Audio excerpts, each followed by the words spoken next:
¿Qué tal? Continuamos hablando sobre el hashing en este curso.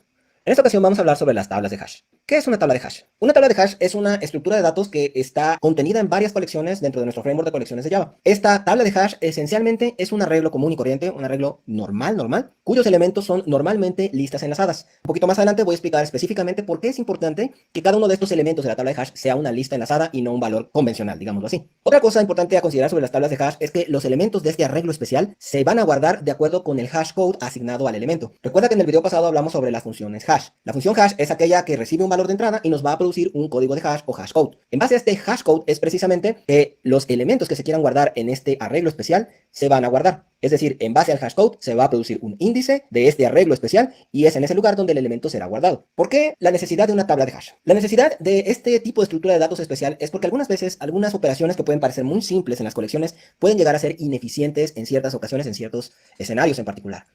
Pongamos este ejemplo. Digamos que tenemos esta lista, una lista muy sencilla producida con el método asList, simplemente con los textos 1, 2, 3 y 4. 4 elementos, muy sencillo. Podemos nosotros utilizar, por ejemplo, el método contains, aquí en este caso utilizando un if. Con el método contains pregunto si este elemento 4 se encuentra dentro de esta lista llamada words. Muy sencillo, este método contains básicamente lo que hará es que irá revisando elemento por elemento de nuestra lista hasta ver si se encuentra el valor que nosotros le pasamos como argumento en este caso.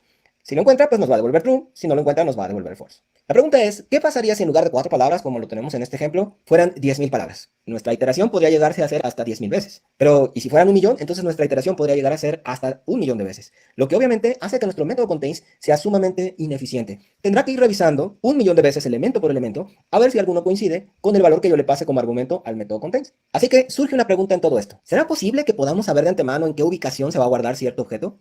Imagina que si en lugar de tener que revisar elemento por elemento, pudiéramos saber por medio del valor nada más en qué ubicación estaría guardado este valor. Eso nos permitiría hacer mucho más eficiente esta búsqueda. Vamos a explicar más detalladamente por qué. En las tablas de hash tendremos valores o llaves que queremos introducir a este arreglo especial llamado tabla de hash. Cada uno de los valores que nosotros queramos introducir a esta tabla de hash, todos ellos tienen que pasar por una hash function, por una función de hash. Esa hash function va a producir a su vez un valor. Ese valor va a ser almacenado en algo que llamaremos bucket. Cada uno de los elementos de este arreglo especial, cada uno de los elementos de esta tabla de hash, lo llamaremos bucket. Entonces, la función de hash por cada valor va a producir un valor y un índice también. Así que ese valor podemos guardarlo en ese índice. Ya sabemos directamente, por ejemplo, en este ejemplo en particular, que la palabra green la voy a guardar en el índice 3. La palabra Uber la voy a guardar en el índice 4. La palabra Smith en el índice 2. Y así sucesivamente. Esa es la manera en la que funciona una tabla de hash. Veamos otro ejemplo rápidamente.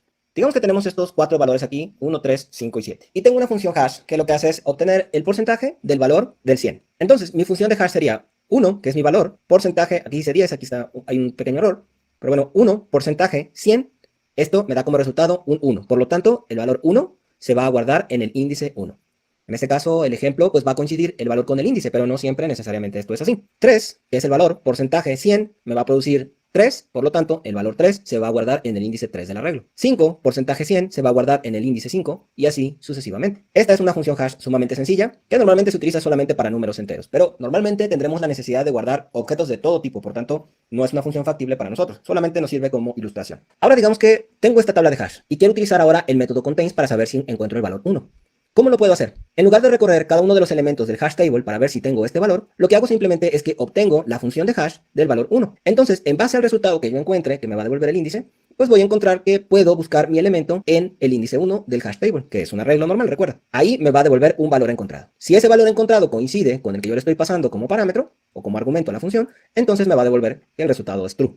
Si no encuentra nada dentro de esta ubicación del hash table, entonces simplemente me va a devolver que false. Pero simplemente tuve que hacer dos pasos. Por una parte, encontrar cuál es el valor de la función de hash, del valor que espero encontrar, y después simplemente voy directamente a esa ubicación en la memoria RAM para ver si ese valor se encuentra, en lugar de tener que iterar a través de toda la colección. En algunos casos se produce un fenómeno que se llama colisión de hash. Una colisión de hash es una situación que se produce cuando dos entradas distintas a una función de hash producen la misma salida. Algunas ocasiones las funciones de hash no son 100% infalibles. Por una parte, las funciones de hash deben ser determinísticas. A entradas iguales debe producir resultados iguales, pero no necesariamente en todos los casos a entradas diferentes va a producir resultados diferentes. Algunas veces va a resultar que entradas diferentes producen el mismo resultado y por tanto ese valor de entrada se almacenaría en la misma posición del arreglo de la tabla de hash. Este es lo que se le llama un problema de colisión de hash. Idealmente, las funciones de hash deben producir la menor cantidad posible de colisiones de hash para que sea considerada como una función de hash eficiente. Sin embargo, es casi inevitable que se puedan producir estas colisiones. ¿Cómo la resolvemos? O cómo en este caso se resuelve internamente en las colecciones de Java. Las colecciones de Java, para esto, tienen en cada uno de los elementos de esta tabla de hash, en cada uno de los buckets de esta tabla de hash, almacenan a su vez una lista enlazada, como lo dijimos al principio de este video. Cada elemento va a tener una lista enlazada que va a contener todos los elementos que coincidan con esa posición. Esta es la manera en que nosotros podemos resolver los conflictos de colisión de hash. Por ejemplo, digamos esta parte de aquí, en donde tengo el índice 2. Y tengo estos tres elementos, 32, 52 y 12. Por ahora los valores no son importantes. ¿Cómo es que se construyó esta lista enlazada de tres elementos? Pues en teoría, el valor 32, después de pasar por la función de hash, produjo finalmente el índice 2. Pero el valor 52 también produjo el índice 2. Y el valor 12 también produjo el índice 2. Por lo tanto, todos tendrían que ser guardados en esta posición. ¿Qué hacemos entonces? Pues simplemente, en la medida que vayan colisionando los valores, los vamos a ir agregando en la lista enlazada interna a cada bucket de la tabla de hash.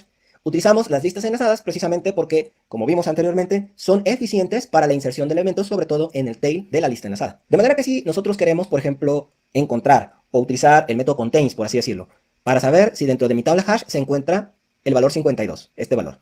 Entonces, simplemente vamos a pasar el número 52 por una función de hash, nos va a producir finalmente que ese valor se encontrará dentro del índice 2, y al darse cuenta que el índice 2 tiene varios elementos, pues simplemente ahora sí va a recorrer elemento por elemento para ver si en alguno de los elementos de esta lista enlazada se encuentra el valor 52. Si lo encuentra, entonces devolverá true. Si no lo encuentra, devolverá false. Pero nos damos cuenta que es mucho más eficiente ir directamente a este índice y después hacer una pequeña búsqueda, secuencial ciertamente, pero mucho más pequeña, que tener que buscar en la totalidad de los elementos de este arreglo. Te saluda Javier Vázquez, hasta luego.